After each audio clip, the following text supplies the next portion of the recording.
Nah, jadi setelah belajar, kemudian kita mengamalkan apa yang kita pelajari, kemudian kita dakwahkan apa yang kita pelajari, mengajak orang untuk mengilmui dan mengamalkan. Setelah itu yang keempat, kata Syekh Muhammad bin Abdul Wahab, adalah bersabar. Bersabar dalam belajar. Karena belajar itu susah. Susahnya luar biasa belajar itu. Ya. Apalagi kalau belajar di pondok. Ya. Ini anak-anak kita ini, Pak, bangun jam 3 malam sudah bangun. Apa dibikin? Langsung pergi ke masjid, berwudu, sholat malam. Setelah baca 1 juz, dalam sholatnya dihabiskan 1 juz, ya, kemudian muraja' lagi untuk persiapan tasmi', setoran hafalan setelah sholat subuh. Ya, setelah sholat subuh, setor hafalan sampai jam 7 di masjid. Ya, jam 7 itu sudah setoran, kemudian mengulang-ulang hafalan dan ditambah zikir pagi. Ya, jam 7 keluar dari masjid. Jam 8 kembali lagi ke kelas. Ya, untuk makan pagi.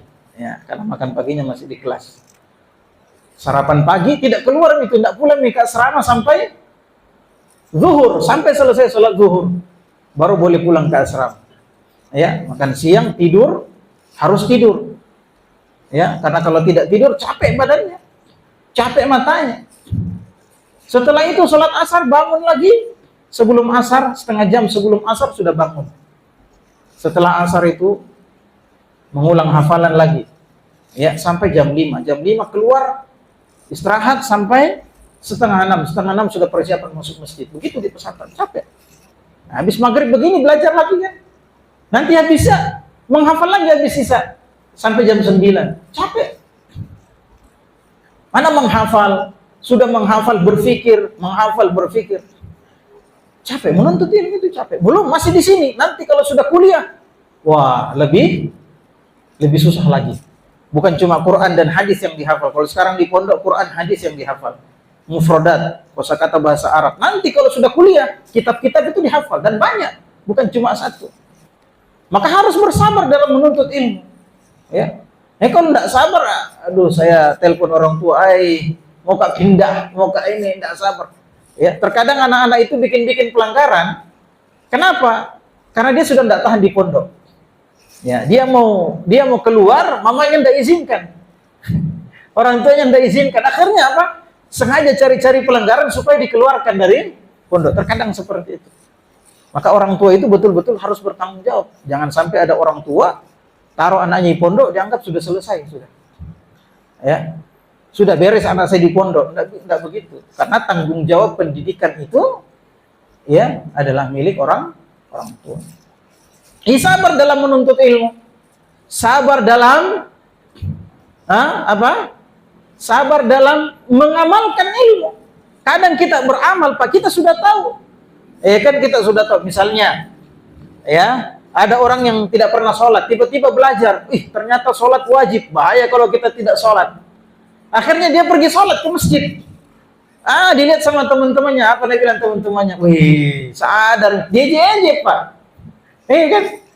Kita tahu Nabi SAW mewajibkan jenggot. Kata Nabi SAW, khaliful majus, selisihi orang-orang majusi. A'ful liha, biarkan jenggotmu tumbuh. Wa khassus syawarib, potong kumismu. Nabi bilang dalam bentuk perintah. Kita pelihara jenggot, coba. Bapak-bapak tahu sendiri apa yang terjadi pada orang-orang yang pelihara jenggot. Iya kan? Dibilangin kambing lah, dibilang teroris. Makanya mengamalkan ilmu sabar. Ya. Apalagi orang-orang jahat itu tabiatnya, orang-orang yang menyelisihi agama, tabiatnya tidak suka dengan orang yang mengamalkan ilmu, tidak suka dengan orang baik, Pak. Orang jahat itu tabiatnya tidak suka dengan orang baik. Ketika dia melihat ada orang baik, pasti sering diganggu. Apalagi ketika berdakwah, banyak orang tidak suka. Karena kenapa? Karena kalau kita berdakwah, terkadang kita mengajak orang kepada sesuatu yang orang tidak suka. Diajak orang pergi sholat, orang tidak suka sholat. Mereka terganggu dengan dakwah kita. Dilarang orang berbuat kesyirikan. Iya kan? Jangan berbuat kesyirikan. Ajak umat sompa, dato-dato, ajak umat cerak bulu, umat cerak tasi, ajak. Tinggalkan semua itu. Ya, orang tidak suka, Pak. Karena keyakinannya mereka yang begini benar. Apalagi ada ustaz-ustaz yang dukung. maka mereka merasa terganggu dengan dakwah sehingga mereka mengganggu orang-orang yang berdakwah. Nah, maka wajib untuk sabar.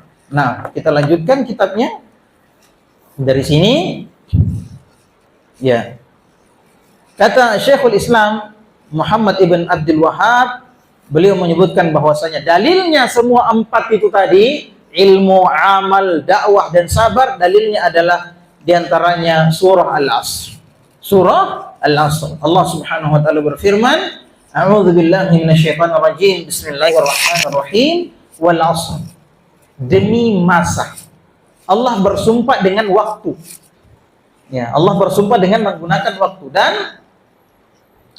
ya, kalau Allah bersumpah, Allah boleh bersumpah dengan apa saja. Allah boleh bersumpah dengan apa saja dari makhluknya. Adapun kita makhluk, ya, termasuk manusia, itu tidak boleh bersumpah kecuali hanya dengan nama Allah. Ya, wallahi, demi Allah, tidak boleh menggunakan yang lain. Ya, tidak boleh menggunakan demi bapak saya, demi bangsa dan negara. Nah, tidak boleh bersumpah dengan, kecuali dikatakan demi bangsa dan negara. Demi di sini bukan maksudnya sumpah, tapi maksudnya adalah untuk. Nah, itu boleh. Itu bukan sumpah. Saya melakukan ini demi bangsa dan negara. Itu maksudnya untuk, bukan sumpah. Kecuali kalau dibilang saya bersumpah demi bangsa ini, itu tidak boleh. Syirik. Ya. Karena kita cuma boleh bersumpah dengan nama Allah. Ya, kecuali maknanya tadi demi itu adalah untuk, saya melakukan, saya berjuang seperti ini demi bangsa saya. Nah, itu boleh. Itu artinya untuk, bukan apa?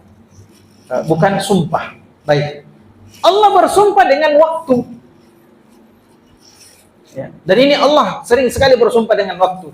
Ya, di antaranya wal fajr wa layalin ashr, demi waktu fajar, demi malam-malam yang 10. Ya.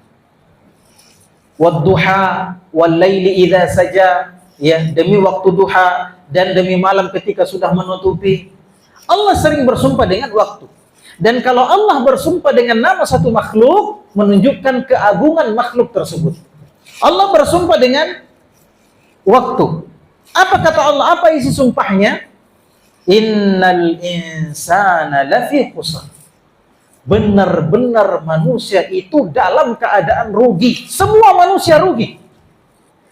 Semua manusia rugi. Ruginya apa? Di dunia dan di akhirat. Di dunia dan di akhirat. Ya, semuanya rugi. Kata Allah, illal ladzina amanu wa 'amilus shalihat. Semua manusia rugi kecuali orang-orang yang beriman. Jadi orang beriman itu tidak rugi. Orang beriman tidak rugi. Wa 'amilus shalihat, dan orang-orang yang beramal soleh. Dan amal soleh ini bagian dari keimanan. Ya. Tidak bisa kita katakan saya beriman kepada Allah tapi tidak beramal soleh, itu tidak mungkin. Ya. Orang yang betul-betul beriman pasti beramal soleh. Makanya Allah dan Nabi selalu menggandengkan antara iman dan amal soleh. Di antaranya kata Nabi SAW, "Man kana yu'minu billahi wal yawmil akhir falyaqul khairan aw liyasmut." Barang siapa yang beriman kepada Allah dan hari akhir, maka dia katakan yang baik-baik saja. Kalau tidak bisa bicara yang baik-baik, diam. Ya. Ini menunjukkan apa? Ya, ketika seseorang berbicara yang baik-baik saja, atau kalau dia tidak bisa bicara yang bagus, dia diam, itu menunjukkan dia beriman. Ya, menunjukkan dia beriman. Maka orang yang beriman pasti beramal soleh. Man kana yu'minu billahi wal yawmil akhir falyukrim jarahu. Barang siapa yang beriman kepada Allah dan hari akhir, maka hendaklah dia memuliakan tetangganya. Ya, ini menunjukkan, ya, memuliakan tetangga itu amal soleh. Bicara yang baik atau diam itu amal soleh. Ya, barang siapa yang beriman kepada Allah dan hari akhir falyukrim dhaifahu, maka hendaklah dia memuliakan tamunya. Memuliakan tamu itu amal soleh. Ya. Maka amal soleh ini bagian dari keimanan. Tidak bisa dipisahkan. Tidak bisa dipisahkan. Kalau orang beriman pasti beramal soleh. Ya. Kalau ada orang mengatakan cukup saya beriman, tidak perlu saya sholat, yang penting hati saya beriman. Ini artinya dia tidak beriman dengan iman yang benar. Wa tawasau bil haqqi wa tawasau bis sabr. Ya. Dan orang yang saling nasihat menasihati dalam kesabaran, dalam kebenaran. Ya, maka orang yang duduk di majelis ta'lim mempelajari Al-Qur'an, saling nasihat menasihati, ya, maka ini apa? Ini merupakan ciri-ciri bahwa dia orang beriman. Ya. Dan orang beriman tidak akan rugi. Tidak akan rugi. Saling menasihati. Ya. Di sini ada kata saling. Ada kata saling. Ini maksudnya bukan satu arah. Cuma ustadz yang mau menasihati yang bukan ustadz. Tidak begitu. Ustadz juga terima nasihat. Tapi masing-masing dengan cara yang baik. Ya. Ustadz juga terima nasihat. Jangan katakan ini santri kalau sudah jadi ustadz nanti. Oh, saya kan ustadz. Kenapa saya dinasihati sama jamaah yang bukan ustadz? Tidak boleh begitu. Itu namanya sombong. Ya. Kata Nabi SAW, la yadkhulul jannata man kana fi qalbihi mithqala dzarratin min kibr. Tak bisa masuk surga orang yang dalam hatinya ada kesombongan sebesar biji zarrah. Tak bisa masuk surga. Ya. Kata para sahabat, ya Rasulullah, kami ini suka kalau sendal kami bagus. Ya, kalau pakai pakaian bagus, kami suka wahai Nabi. Ya, maksudnya para sahabat khawatir kalau jangan sampai pakai baju bagus itu kesombongan. Kalau pakai sandal yang bagus itu kesombongan. Pakai mobil bagus itu kesombongan. Khawatir para sahabat. Apa kata Nabi SAW? Innallaha jamil yuhibbul jamal. Allah itu maha indah, menyukai keindahan. Silakan pakai yang bagus-bagus. Silakan pakai yang indah-indah. Selama tidak sombong. Yang sombong apa? Kata Nabi SAW, al-kibru ghamtun nasi wa batarul haq. Ya, kesombongan itu memandang enteng orang lain. Ya, mentang-mentang dia naik mobil, dia pandang enteng orang yang naik sepeda. Ya. Tidak peduli ada genangan air, disikat saja biar kena orang. Nah, ini sombong. Ini pakai mobil bagus tidak masalah. Rumah bagus tidak masalah. Yang penting jangan sampai karena apa yang Anda miliki Anda merendahkan orang lain. Wa batarul haq, menolak kebenaran. Wah, ini santri kok nasihati saya. Saya ini ustaz. Sombong ini. Sombong. Ini nggak boleh. Ya. Maka orang yang mau memberikan nasihat, kemudian mau menerima nasihat, ini bagian dari keimanan. Ini orang yang tidak rugi. Kalau tidak begini rugi. Kalau tidak begini rugi dia. Ya. Wa tawasau bis sabr, dan saling menasihati dalam kesabaran. Qauluhu wad dalil, kata Syekh Ibn Utsaimin, perkataan Syekh Muhammad bin Abdul Wahhab, ad-dalil maksudnya adalah ad-dalilu ala hadhil maratiba al-arba'in. Ya, dalil dari 4 tingkatan tadi, ilmu, amal, dakwah dan sabar. Dalilnya adalah surah yang kita bacakan tadi. Qauluhu ta'ala, firman Allah, wal 'asr. Ya, demi masa. Waw di sini waw apa namanya? Waw al-qasam. Waw al-qasam. Dan waw al-qasam ini masuk dalam huruf jar. Ya, hanya di situ wal 'asri. Al-'asru majrurun bi waw al-qasam. Aqsamallahu subhanahu wa ta'ala fi hadhihi surati bil 'asri alladhi huwa ad-dahru wa huwa mahallul hawadithi min khairin wa syarrin. Allah Subhanahu wa taala, kata Syekh Muhammad Ibn Shalih Al-Utsaimin, Allah dalam surah ini bersumpah dengan waktu. Apa itu waktu? Waktu itu adalah ad-dahr, dahr masa. Ya. Dan waktu itu adalah tempat terjadinya seluruh perbuatan yang baik dan seluruh perbuatan yang buruk. Seluruh perbuatan yang baik, seluruh perbuatan yang buruk itu terjadi dalam waktu. Maka Allah bersumpah dengan waktu. Faqsamallahu bihi ala anna al-insana kullal insani fi khusrin illa man ittasafa bihadhihi sifat al-arba'ah. Maka dengan ini Allah Subhanahu wa taala bersumpah bahwa ini Allah yang bersumpah bahwa seluruh manusia itu rugi. Semua manusia rugi. Illa man ittasafa bihadhihi sifatil arba'ah. Kecuali orang-orang yang bersifat atau memiliki 4 sifat ini. Ya, yang pertama tadi adalah iman, yang kedua amal soleh, yang ketiga ya mewasiatkan saling menasihati dalam kebenaran, dan saling menasihati dalam kesabaran. Kalau Anda tidak mau rugi di dunia dan di akhirat, lakukan 4 ini. Anda harus memiliki 4 sifat ini. Ya. Tidak ada pilihan lain. Tidak ada pilihan lain. Kenapa? Yang dimaksud dengan kerugian adalah kecelakaan. Kecelakaan di dunia dan di akhirat. Ya, maka tidak ada pilihan lain kalau Anda mau selamat kecuali beriman, beramal soleh, saling nasihat menasihati dalam kebenaran, saling nasihat menasihati dalam kesabaran. Qala Ibnu Al-Qayyim rahimahullahu taala, Ibnu Al-Qayyim mengatakan, jihadun nafsi arba'u maratiba. Ya. Jadi jihad itu ada yang namanya jihadun nafs. Ya, berjihad melawan hawa nafsu, berjihad melawan diri sendiri. Ya, berjihad melawan diri sendiri. Ini ada 4 tingkatannya. Yang pertama, ihdaha an yujahidaha ala ta'allumi al-huda wa dinil haqqi alladhi la falaha laha wa la sa'adata fi ma'ashiha wa ma'adiha illa bihi. Yang pertama kata Al-Imam Ibnu Qayyim, seseorang harus berjihad melawan hawa nafsunya untuk mempelajari petunjuk dari Allah dan Rasulnya. Ya, berjihad, bersungguh-sungguh melawan hawa nafsu untuk belajar. Coba Pak, kalau kita belajar kan ngantuk gitu. Ya, kita berjihad membutuhkan jihad. Sama dengan santri tadi kita katakan capek, belajar itu capek, capek badannya, capek otaknya, capek duduk. Tapi ya, kenapa ada orang berhasil, kenapa ada orang tidak berhasil? Orang berhasil adalah orang yang betul-betul bersungguh-sungguh berjihad melawan hawa nafsunya, maka Allah menolong dia. Man jahada fina lanahdiyannahum subulana. Ya, orang yang bersungguh-sungguh di jalan Allah Subhanahu wa taala akan Allah berikan petunjuk kepada jalan Allah. Maka bersungguh-sungguh. Memang berat belajar itu. Maka yang paling pertama, ya, orang berjihad di jalan Allah kepada dirinya sendiri adalah berjihad bersungguh-sungguh untuk mempelajari petunjuk dari Allah, bersungguh-sungguh mempelajari agama, bersungguh-sungguh mempelajari Al-Quran, bersungguh-sungguh mempelajari sunnah, petunjuk yang Allah Subhanahu wa taala berikan kepada umatnya.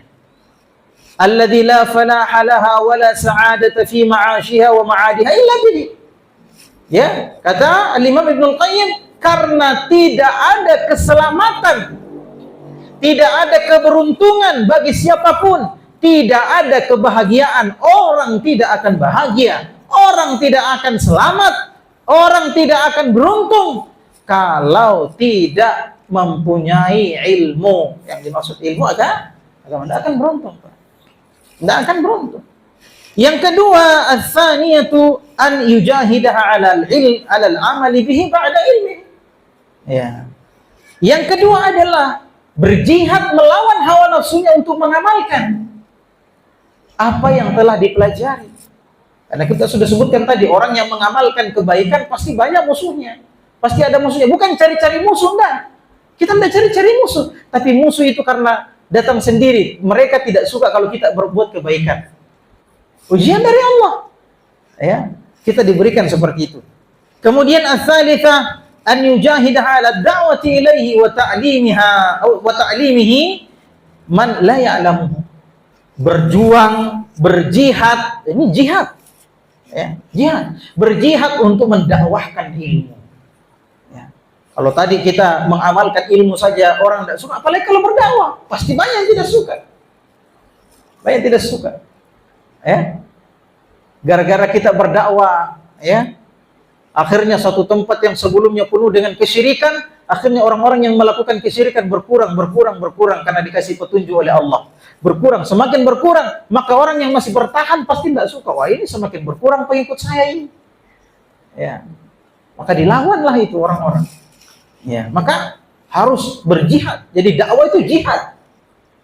Dan berdakwah untuk mengajari orang-orang apa yang mereka tidak tahu. Mengajari orang-orang apa yang mereka tidak tahu. Ar-rabi'atu an yujahidaha 'ala as-sabri 'ala masyaqqid da'wati ila Allah wa adha al-khalqi wa yahtamilu dhalika kullahu lillah ay wa yatahammalu dhalika ya kullahu lillah fa idza istakmala hadhihi al-maratib al-arba'a sara min ar-rabbaniyyin. Yang keempat, berjihad melawan hawa nafsunya untuk bersabar. Ya, makanya kata Nabi sallallahu alaihi wasallam, as-sabru dia. Sabar itu adalah sinar. Apa itu sinar? Di antara sifatnya sinar, dia bercahaya dan dia panas. Panas. Ya. Maksudnya apa? Orang yang berdakwah, orang yang belajar, orang yang mengamalkan ilmu, orang yang pasti ada gangguannya, pasti ada panas-panasnya gitu. Dipanasi. Karena gesekan-gesekan itu panas. Ya. Maka dia harus bersabar, bertahan di atas jalan yang telah dia tempuh. Tidak boleh ustaz atau dai atau santri memble, tidak boleh cengeng. Ya. Dakwah kemudian diganggu sama orang langsung, jangan paling saya dakwah. Ini ustaz cemen namanya, dai cemen. Orang berdakwah pasti ada gangguan. Ya, Nabi Muhammad sallallahu alaihi wasallam orang yang paling baik akhlaknya, orang yang paling lembut. Ada enggak musuhnya? Ada. Ada yang memusuhi. Ya. Bukan cuma orang lain, pamannya sendiri memusuhi dia. Pamannya sendiri. Saudaranya, bapaknya. Ya. Musuhi Nabi Muhammad. Apalagi kita. Ya. Maka dakwah itu bukan berarti cari musuh. Ya. Musuh itu datang sendiri. Maka kita harus bersabar. Ya. Bersabar untuk apa? Dakwah. Seseorang akan bisa bersabar, seseorang akan mampu bersabar kalau dia memiliki motivasi. Sesuatu yang membangkitkan semangatnya. Dan tidak ada motivasi yang lebih besar, tidak ada iming-iming yang lebih besar, kecuali siapa? Kecuali Allah. Janji-janji Allah, surga. Ya, surga. Nah, barang siapa yang sudah melakukan 4 hal ini, belajar, beramal, berdakwah, kemudian sabar, maka dia telah menjadi seorang Rabbani. Seorang Rabbani. Ya, orang-orang yang betul-betul menjadi hamba Allah. Ya. Fallahu azza wa jalla aqsama fi hadhihi surati bil 'asri ala anna kulla insanin fahuwa fi khaybatin wa khusrin mahma kathura maluhu wa waladuhu wa 'azuma qadruhu wa syarafuhu illa man jama'a hadhihi al-awsaf al-arba'ah. Maka dalam surah ini Allah Subhanahu wa taala bersumpah dengan waktu bahwasannya semua manusia benar-benar rugi, benar-benar khaybah, gagal, binasa, ya. Meskipun banyak hartanya, meskipun banyak anaknya, meskipun dia tinggi kedudukannya di tengah masyarakat, meskipun dia dimuliakan oleh orang-orang, tapi dia rugi. Kenapa? Kalau dia tidak mengumpulkan 4 hal tadi. Ya, 4 hal. Yang pertama adalah al-iman, ya.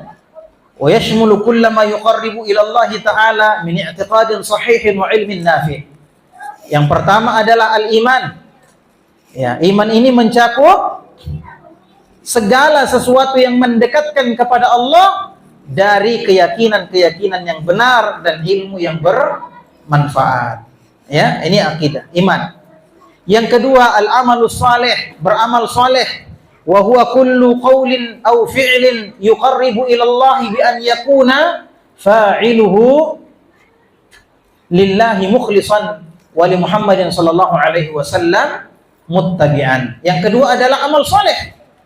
Ya, yaitu semua, apa itu amal saleh? Semua perbuatan, semua perkataan yang mendekatkan seseorang kepada Allah. Tapi ingat, yang melakukan ini adalah orang-orang yang ikhlas kepada Allah. Tidak sekedar ikhlas. Ada orang ikhlas, tapi tidak diterima amalannya. Kenapa? Karena dia tidak mengikuti caranya, ajarannya Muhammad sallallahu alaihi wasallam. Niatnya ikhlas, tapi caranya tidak benar. Cara yang benar adalah mengikuti Muhammad sallallahu alaihi wasallam. Ada orang salat ikhlas, salat Isya ikhlas sekali, dia 5 rakaat. Diterima atau tidak? Tidak, karena ajarannya Nabi 4 rakaat. Jadi bukan cuma ikhlas, tapi juga harus mengikuti Muhammad sallallahu alaihi wasallam. Ats-tsalitsu at-tawasi bil haqqi wa huwa at-tawasi 'ala fi'lil khairi wal hathi 'alaihi wat targhibi fihi. Ya. Yang ketiga adalah mewasiatkan, saling wasiat, saling menasihati dalam kebenaran. Ya, maksudnya adalah saling menasihati untuk melakukan kebaikan, mengajak orang untuk melakukan kebaikan, ya, menyemangati orang untuk melakukan kebaikan. Yang keempat adalah tawasi bis sabr, saling menasihati dalam kesabaran, bi an yusi ba'duhum ba'dha bis sabri ala fi'li awamirillahi ta'ala. Ya, ini saling menasihati supaya kamu bersabar. Ya, sabar dan sabar ini berat. Ya, mengucapkannya ringan tapi melakukannya berat. Ya, bersabar dalam melakukan apa-apa yang diperintahkan oleh Allah dan meninggalkan apa yang diharamkan oleh Allah dan menanggung takdir dari Allah. Jadi seperti yang sudah kita sebutkan, sabar ini ada 3. Sabar yang pertama adalah sabar dalam ketaatan kepada Allah, salat sepanjang hidup sabar. Ya. Tidak bicara kotor sepanjang hidup sabar. Sabar dalam ketaatan kepada Allah. Ini sabar yang paling berat. Yang kedua, sabar dalam meninggalkan hal-hal yang dilarang oleh Allah. Ya. Ini juga berat. Ya, kemudian sabar dalam menerima takdir Allah. Wa tawasi bil haqq wa tawasi bis sabr yatadammanani al-amr bil ma'ruf wan nahy 'anil munkar alladzaini bihima qiwamul ummati wa salahuha wa nasruha wa husulus syarafi wal fadilati laha. Dan dakwah saling menasihati dalam kebenaran dan kesabaran ini mencakup dakwah mengajak manusia kepada kebaikan dan melarang mencegah orang dari kemungkaran, yang mana dengan adanya dakwah, dengan adanya mengajak orang kepada kebaikan, mencegah orang dari kemungkaran, maka dengan demikian umat akan menjadi lurus, berada di atas jalan yang benar, umat akan menjadi baik. Ya. Dan umat akan ditolong oleh Allah Subhanahu wa taala. Umat akan ditolong oleh Allah dengan amar ma'ruf nahi munkar. Dan demikian dia akan mendapatkan kemuliaan dan keutamaan sebagaimana firman Allah, kuntum khairu ummatin ukhrijat linnas. Kalian adalah umat yang terbaik yang dilahirkan untuk manusia. Ya, maksudnya apa ini umat terbaik? Yang mana umat terbaik itu? Ta'muruna bil ma'ruf wa tanhauna 'anil munkar. Engkau mengajak manusia kepada kebaikan dan melarang manusia dari kemungkaran. Inilah umat yang terbaik yang melakukan dakwah. Ya. Dan tidak mungkin kita bisa berdakwah kalau tidak belajar, Pak. Ya. Tidak mungkin kita beramal soleh kalau tidak belajar. Bagaimana kita tahu bahwa cara sholat yang benar begini kalau kita tidak pelajari? Bacaan yang benar begini kalau kita tidak pelajari? Ya, bagaimana kita tahu puasa saya sudah benar atau tidak kalau kita tidak pelajari? Maka harus dengan ilmu. Harus dengan ilmu. Sehingga dakwah itu wajib dengan ilmu. Tidak boleh kita berdakwah kalau tidak punya ilmu. Kita mau ngajak orang kemana? Sementara kita tidak punya ilmunya. Ya, maka dakwah itu harus dengan ilmu. Tu'minuna billah, dan kalian beriman kepada Allah. Baik ya. Kita cukupkan sampai di sini. Naktafi bihadzal qadar wa nas'alullah an yazidna ilman nafi'.